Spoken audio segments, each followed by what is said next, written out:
D'abord, je voudrais adresser mes remerciements à Torah Box de m'avoir invité à participer à leur programme. J'estime que Torah Box a besoin de notre reconnaissance pour le travail qu'ils font, pour exactement pour faire du Zikoui Arabim, donner du mérite à ceux qui sont loin de la Torah et de les ramener. Et ils accomplissent ce que les Hachamim disent, celui qui donne la vie, et la vie, ça veut dire vivre selon la Torah. Nefesh Shahat, ne serait-ce qu'une seule âme parmi Israël qui est Moualam Malek, comme si il a donné l'existence à tout un monde. Alors qu'il soit béni, qu'il soit également récompensé par Akadosh Baruch Hu pour le travail qu'ils font, le Zikoui Arabim. On m'a demandé de parler de Parashat Vayetze. Vayetze est une paracha exceptionnelle, unique dans le Sefer Torah. C'est une paracha qui, depuis le premier mot au dernier, il n'y a pas d'espace, il n'y a pas d'intervalle. Alors que toutes les parachutes sont scandées selon des parachutes stumot ou des parachutes ptuhot. Qu'est-ce que ça veut dire? Ça veut dire qu'il y a des textes, des parties qui forment un perek, qui forment une paracha, tout un chapitre. Mais avant de commencer le chapitre suivant, il y a un espace, il y a un intervalle. Quand c'est une paracha stouma, l'intervalle est de 9 lettres. Ça veut dire on laisse l'espace d'écrire 9 lettres et on commence la paracha suivante. Quand c'est une paracha ouverte, Petouha, alors là où on s'arrête, on va à la ligne et on commence la paracha suivante. Mais dans cette paracha, il n'y a aucune, ni stouma, ni ptuha, ni un intervalle pour la paracha fermée ou la paracha ouverte. Et pourquoi? On nous dit, les Hachamim, Yaakov Avinu doit se sauver d'Esav. Yitzhak a ordonné à son fils Yaakov, Kumlech padena Aram, et Lavan ahi imecha. Lève-toi, va à Padan Aram, chez Lavan, le frère de ta mère. Et il est en fuite. Comme il est en fuite, il doit se cacher. Même la paracha elle-même qui parle de la fuite de Yaakov Avinu essaie de le cacher, n'a pas donné un intervalle, que ce soit l'intervalle de paracha Stouma, paracha Ptuha, de manière à couvrir la fuite de Yaakov, à couvrir la cachette de Yaakov. Il s'est caché. Où s'est-il caché? On ne sait pas. Dans la Torah, on ne voit pas cela. On ne voit pas apparaître. C'est Rashi qui va faire un calcul, qui va essayer de calculer selon les repères de la vie de Yaakov pour trouver qu'il y a 14 années, on ne sait pas où Yaakov Avinu les a passées. À partir du moment où il a quitté ses parents, jusqu'au moment où il arrive chez Lavan, il y a 14 années de vide. Qu'est-ce qu'il a fait? Où les Hachamim nous ont dit, Yaakov Avinu s'est caché dans Beth Midrash de Shem et Ever. Il a passé 14 années à étudier la Torah, se cacher. Et ça, c'est important. C'est important pour dire que lorsqu'on est en danger, le seul refuge qu'un homme peut avoir, le seul endroit où on peut se réfugier et avoir une assurance d'être protégé, c'est la Torah, c'est le Beth Midrash. Yaakov Avinu, d'abord il s'est caché, mais il s'est renforcé aussi.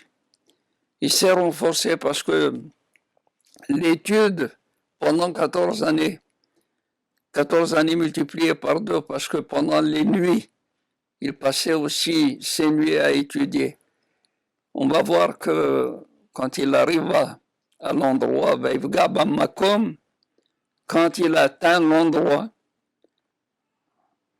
il a dormi dans cet endroit. Il a dormi, on a dit, c'est le seul moment où Yaakov Avinu s'est donné la possibilité de dormir. Et voilà que, en dormant, alors qu'il était habité par des pensées qui le tenaillaient, par des appréhensions. Que va-t-il devenir? Il échappe à Esav, mais il va aller à la rencontre de quelqu'un de plus cruel et de plus malin, de plus rusé que Esav, c'est Lavan. Vadaï Yaakov Avinu pense à son avenir. C'est un jeune, il est jeune, mais il est déjà âgé. À 84 ans, il doit se marier, il doit bâtir une famille. Que vont devenir ses enfants? Et puis les enfants, quand il aura des petits-enfants, ce qu'on appelle le Zera Yaakov, le Zera, la descendance de Yaakov. Quand il va y avoir de Am Israël, qui va venir, qui va être issu de Yaakov Avinu, que va devenir Am Israël? Il est en train de penser à tout cela. On a vu comment il fuit à Esav, comment il va aller à la rencontre de Lavan. Lavan, rappelez-vous ce que dit la Haggadah, ce qu'on apprend dans la Haggadah. Et Lavan, lui, Achav la Kol, il voulait pire que Paro. Paro, il voulait seulement en finir avec les garçons, les enfants mâles, mais Laban, il voulait déraciner le tout. Déraciner le tout, c'est-à-dire à Philo qu'il est, chez Shalom, un souvenir d'Am Israël, il ne voulait pas. Azim Ken Yaakov Avinu, il est pris par ses pensées, il est pris par ses appréhensions, par ses inquiétudes. Et le voilà qu'il a dépassé Haramoria, où ses parents, où son père et où son grand-père, ils ont prié à Kadosh Baruch Hu. Ils se sont adressés à Kadosh Baruch Hu dans leur prière. Il arriva presque à Haran. Quand il est arrivé, il eut cette réflexion. Est-il possible que je sois passé à côté de l'endroit où ont prié mes parents, mes ancêtres, et que moi je ne me suis pas arrêté pour prier? Qu'est-ce qu'il a fait? Il a fait demi-tour. Et en faisant demi-tour, les Hamim nous disent Vaivga Bamakom, comme si l'endroit, c'est-à-dire l'endroit de Haramoria où va être le Makom, le lieu, la place, l'emplacement de la résidence divine, là où Akadosh Baruch Hu va résider, il est venu vers lui, Vaivga. Donc il y a une rencontre entre Yaakov Avinu et le Makom. Vayalan Sham, il a passé la nuit.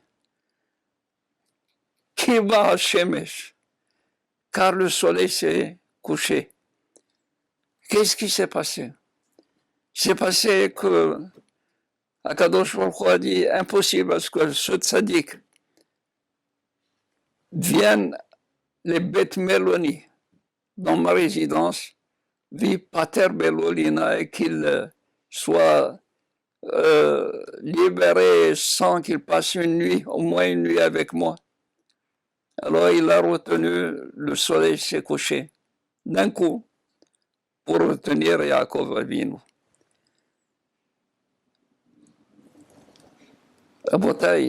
La question que l'on pose dans Masechet Hulin, les Hachamim disent, comment se fait-il que Yaakov Avinu ne soit pas du tout arrêté dès le... Et il a fallu qu'il arrive, et puis en arrivant, Akadosh Baruch Hu lui a donné la possibilité de rencontrer, de faire rencontrer l'endroit. Qu'est-ce qui s'est passé? Elle dit, bien, quand lui n'avait pas l'intention de s'arrêter, on l'a laissé partir.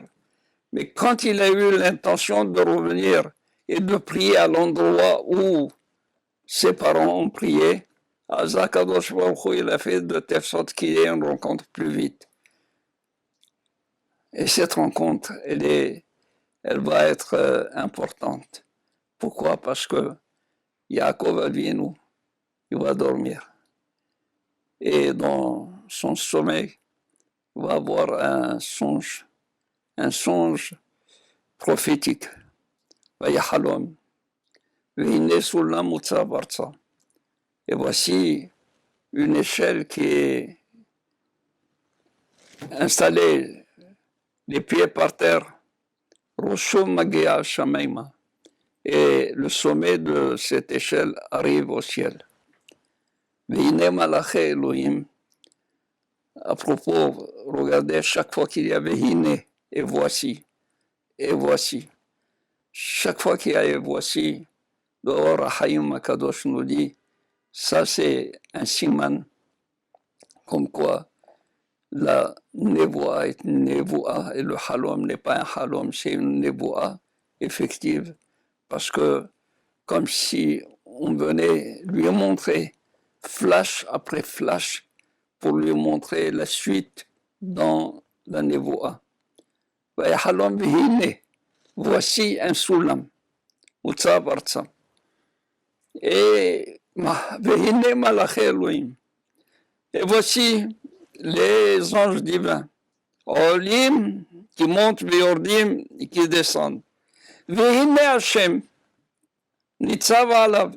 Et voici, donc, 3 fois Vehine, pour montrer la nouveauté, pour montrer la nouvelle séquence, pour montrer la nouvelle étape dans la prophétie de Yaakov Avinu. Qu'est-ce qu'il voit? Selon les Pirkei Eliezer, d'après ce qu'on comprend, ce halom est en réalité la suite de Brit Ben Abetarim. Ce que Abraham Avinu avait fait comme alliance avec Akadosh Baruch Hu, Brit Ben Abetarim, l'alliance des tronçons, où Akadosh Baruch Hu, il dit à Abraham, Yadoa Teda, sache, que ta descendance sera étrangère dans un pays qui ne leur appartient pas. Là-bas, ils seront asservis, ils seront persécutés. 400 ans, et après ça, ils vont sortir avec un grand butin. La suite, c'est Vehine Sulam, dans le songe Brit Ben Abetarim. Ce qu'avait vu Abraham Avinu, c'était la formation du peuple d'Israël pour être formé, pour qu'il soit formé, préparé à recevoir la Torah et sa mission. Il faut qu'il soit d'abord Eved en Égypte, persécuté en Égypte, et ils vont sortir de là pour recevoir la Torah. Mais il va y avoir aussi 4 autres exils. Et dans ce Soulam, selon Rabbi Eliezer Hagadol, dans Pirkei Rabbi Eliezer, il dit, qu'est-ce qu'il voit? Il voit Malaché Elohim, Olim, des Malachim qui montent, Veordim qui descendent. Malachim, on sait que Akadosh Baruch Hu, il a donné à chaque peuple, à chaque nation, un malach qui gère les affaires de cette nation. qui gère le destin de cette nation. C'est leur défenseur. Comme on a dit, Sarosh el-Misraïm, le défenseur de Misraïm s'appelle Misraïm ou Rahav. Bon. Mais il voit d'abord Olim, parce qu'on pose la question. Un malach, il habite dans le ciel. D'abord, il est Yored, il descend, puis il est Olé. Mais là, on voit le contraire. Olim, Viordim. Alors, il a vu d'abord le malach, c'est-à-dire l'ange qui est nommé responsable du destin de Babel, qui monte, qui va en hauteur, il atteint le 70e niveau de l'échelle, puis il descend. Après, il voit le malach responsable de Madaï, les Mèdes, qui monte 52 marches, 52 degrés, il descend. Ensuite, il voit le malach de Yavan, de la Grèce, qui monte 180 marches, 180 degrés. Dans l'échelle, il descend. Quatrième, Édom, Rome. Il monte, il monte, il monte. Il ne descend pas. Il ne descend pas. Et Yaakov Avinu qui dit, oh, comment se fait-il qu'il ne descend pas?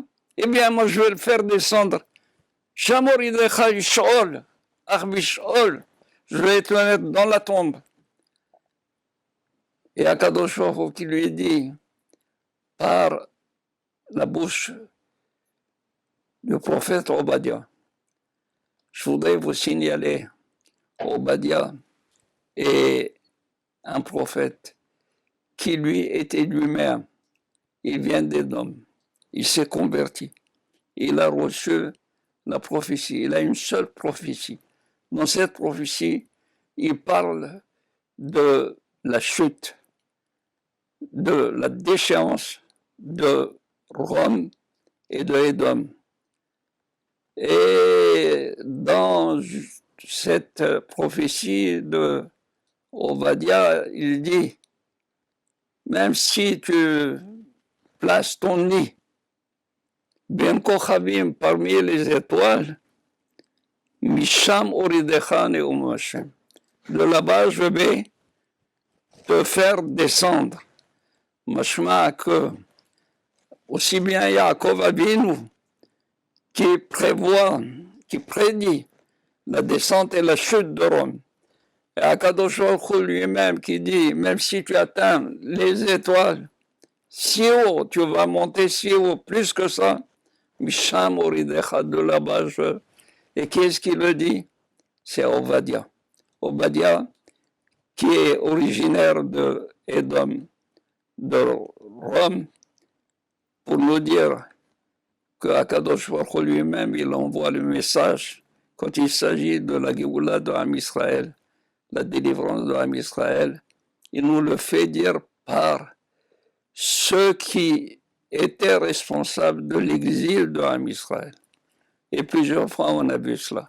La chute de Midian, Gidon, il l'a entendu par les soldats de Midian eux-mêmes le dire. Si bien que Bilam également, Bilam, pour annoncer la fin de tous les peuples, eh bien, c'est Bilam qui va annoncer la Biat HaMashiach également dans sa paracha. Eh bien, ce qu'on voit, c'est qu'Akadosh Baruch Hu, il a montré à Yaakov Avinu les 4 galouyot, les 4 exils, l'exil de Babel, qui a duré 70 ans, il a fini. Les Mèdes ont pris encore la succession des Babyloniens 52 ans. Les Grecs aussi. Mais après les Grecs, il y a eu Rome.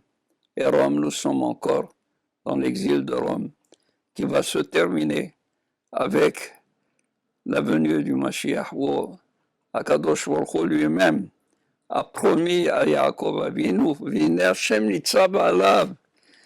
Akadosh Baruch Hu est là au sommet, qui voit les malachim qui voulaient atteindre, qui voulaient faire du mal à Yaakov Avinu. Et Akadosh Baruch Hu lui dit, écoute, je suis là. Je vais te garder, je vais te préserver là où tu vas, jusqu'au moment où tu retourneras à la maison de tes parents, jusqu'au moment où on retournera à la maison, c'est-à-dire c'est la délivrance totale. Et pour finir, je voudrais dire qu'est-ce que c'est que ce Shulam. Les Chachamim se posent la question, aussi bien le Brishit Rabbah et le Yalkut Shimoni parlent. Qu'est-ce que c'est que ce Shulam? Un va dire, de quoi on parle? Le Shulam, Veine Shulam, c'est l'échelle. C'est cette échelle qui ressemble, qui symbolise la pente qui donnait accès au Mizbeach. Veroshom Magia Bashamaima, c'est le Mizbeach. Veine Malaché Elohim, c'est les Kohanim qui font les korbanot. Et Akadosh Baruch Hu qui agrée le korban. Ou alors, l'autre qui dit Veine Sulam, Sulam, on parle de quoi? On parle de Sinaï. Sulam et Sinaï, la même gematria. Sulam et Sinaï ont la même valeur numérique. Mutzav Artsa, les Bnei Israël, ils sont au pied de la montagne. Akadosh Baruch Hu doit se révéler. Veinem Olim Veroshom Magia Shamaima. Il y a jusqu'au ciel, ça va, même les nuages qui atteignent jusqu'au ciel. Et Akadosh Baruch Hu qui vient, de quoi on parle? On parle de Mizbeach, on parle de Torah. Ça veut dire que pendant les 4 exils, ceux qui vont réellement préserver Am Israël de toute disparition, c'est le Mizbeach, les korbanot, et l'étude de la Torah et l'accomplissement de la Torah. Alors, on a ici toute l'image que Yaakov Avinu cherchait à savoir, à lire dans l'avenir, dans son avenir. Et avant de dormir, il a pris des pierres. Et les Hachamim ont dit, il a pris 12 pierres. Pourquoi 12 pierres? Parce qu'il savait qu'il allait avoir 12 enfants. Et il s'est dit, si jamais ces 12 pierres se fondent en une, ils font ensemble corps, eh bien, j'aurai réussi dans ma vie et le peuple auquel je vais donner naissance aura la possibilité de traverser l'histoire. Et malgré tous les exils, malgré toutes les persécutions, il arrivera à remonter de ses cendres, à s'élever de ses cendres. Eh bien, effectivement, le lendemain, quand il s'est levé, il a vu que toutes les 12 pierres se sont fondues. Et Ha'even, alors qu'il a pris, il a pris des pierres de l'endroit. On a dit des pierres, plusieurs pierres. Mais à son réveil, toutes ces pierres se sont fondues en une pour faire une unité. Am Israël a besoin de la Torah, il a besoin des korbanot. Nous avons besoin de Beth Amikdash pour les korbanot. Et nous avons surtout besoin, pour arriver à tout cela, à notre unité, nous puissions l'avoir bientôt afin que nous puissions avoir la délivrance totale, comme Yaakov Avinu l'a cherché pour nous depuis le début de son histoire. Amen. Merci. Torah Box, c'est la diffusion chaque jour de cours de Torah variés et innovants, adaptés à chacun. Grâce à une équipe investie et désireuse de diffuser la Torah à son peuple, des cours sont enregistrés chaque jour en studio, puis montés et diffusés. Avec des rabbinim de haut niveau, sur tous les sujets de la vie juive, paracha, pensée juive, halakha, couple, éducation, émouna, histoire juive. Et chaque semaine, une histoire exceptionnelle à raconter le Shabbat. De nouvelles émissions et débats innovants qui confrontent Torah et actualité. Des concepts de vidéos qui expliquent la halakha de manière ludique, divertissante et accessible. Et des programmes de Torah pour nos enfants. Torah Box, c'est du judaïsme sur mesure pour vous.